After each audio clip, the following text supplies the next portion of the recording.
Welcome back to the deep dive. Today, we're diving into a product that's just all over the place online, City Beauty's City Lips Night Oil. You've probably seen the ads, right? The ones promising like perfect lips overnight while you sleep. But we're going beyond just the surface hype today because the story behind it gets, well, way more interesting. It's this mix of real science, people actually liking it, but also some messy realities and that premium price. Exactly.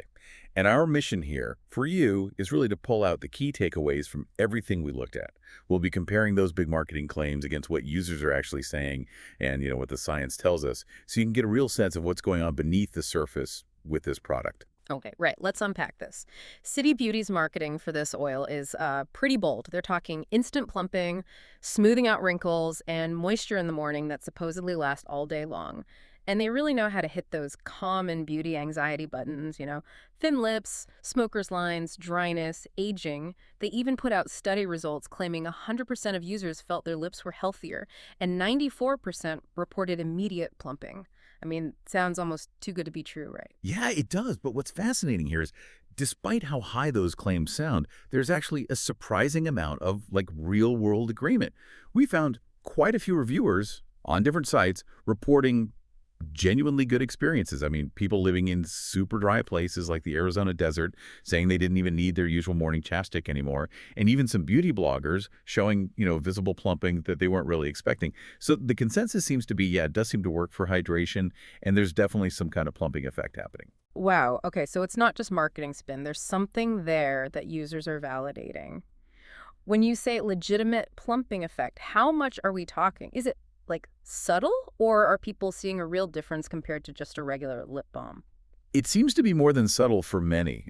Quite a few users reported a visibly fuller look, especially, in the first hour or so after putting it on. It's not like getting fillers, obviously, it's not permanent, but definitely more of a boost than your standard balm would give most people. Okay, that makes sense for the hydration and maybe some initial plumpness. But the marketing also mentions instant plumping and wrinkle smoothing. Is that all down to the hyaluronic acid, or is there something else in their secret formula driving those more immediate effects? Well, the science really points mostly to one key player, hyaluronic acid. Just got to think of it like a tiny molecular sponge that's incredibly thirsty. Yeah. Science confirms it can hold, I think it's up to 1,000 times its own weight in water, Yeah. which is amazing. Yeah. Our bodies make it too, actually. So that's not marketing magic. That's just, the molecular reality of how it pulls moisture in and temporarily fills out those tiny lines. That explains the serious hydration and, yeah, a lot of that plumping people see. Right, right. Okay, but here's where it gets really interesting. Because while that core promise seems to hold some water, pardon the pun, the user experience also throws in some, let's call it real-world complexity, like chaos theory for lip oil. What works great for one person causes totally unexpected issues for another. We saw lots of reviews mentioning this intensely sticky texture, like can't use a straw sticky, Yeah. or step outside on a windy day and suddenly your hair is glued to your lips sticky. Nightmare fuel for some. That sounds, pretty annoying for something you wear overnight. Oh, it definitely is. And it wasn't just the stickiness. Some people also reported pretty strong tingling sensations. Yeah. Which felt, more alarming than just a pleasant little buzz. So, yeah, the plumping effect seems real, is genuine, but it's also temporary. We're talking hours, really, not days.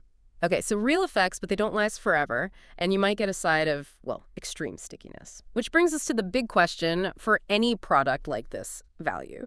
Because the price tag on this City Lips Night Oil, it's definitely up there in premium territory for what, some might just see as a fancy overnight lip treatment. And probably the most revealing thing we found was in comparison reviews. When users actually put it side by side with, say, a $12 drugstore hyaluronic acid serum or lip mask, they often found, surprisingly, very similar results just for basic moisturizing. That's a really important point when you're thinking about cost versus benefit. Now, the company does offer a 60-day money-back guarantee, which sounds good. It suggests they're confident. But looking at some customer service reviews, it seems that process isn't always straightforward for everyone. Paints a bit of a different picture sometimes. Yeah. And yet, despite the stickiness and the price, if you look at review sites like Trustpilot, it's got a 4-star average that's from almost 3,000 reviews. And SiteJabber is similar, around 3.6 stars from over 300 reviews. That suggests, overall people are generally satisfied. Even with those complaints popping up, seems like they're willing to put up with some downsides.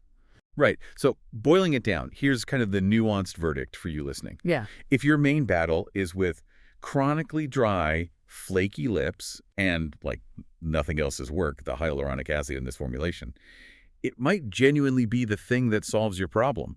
The overnight hydration seems legit, and the flumping effects are real, even if they are just temporary. And it's a significant but, if you're going in expecting some kind of miracle lip transformation, or if you just know you absolutely cannot stand intensely sticky textures, then your money might be better spent, maybe work harder for you somewhere else. So at the end of the day, what does all this mean for you? Well, it really comes down to a personal calculation, doesn't it? You need to consider how much you value those temporary results, that plumping, and the specific benefits of hyaluronic acid against factors like comfort, that stickiness, and of course the cost. Especially when you know there are other, much cheaper alternatives readily available that might handle the basic moisturizing part just fine. What's your personal tolerance level for stickiness versus plumpness? That's the question to mull over.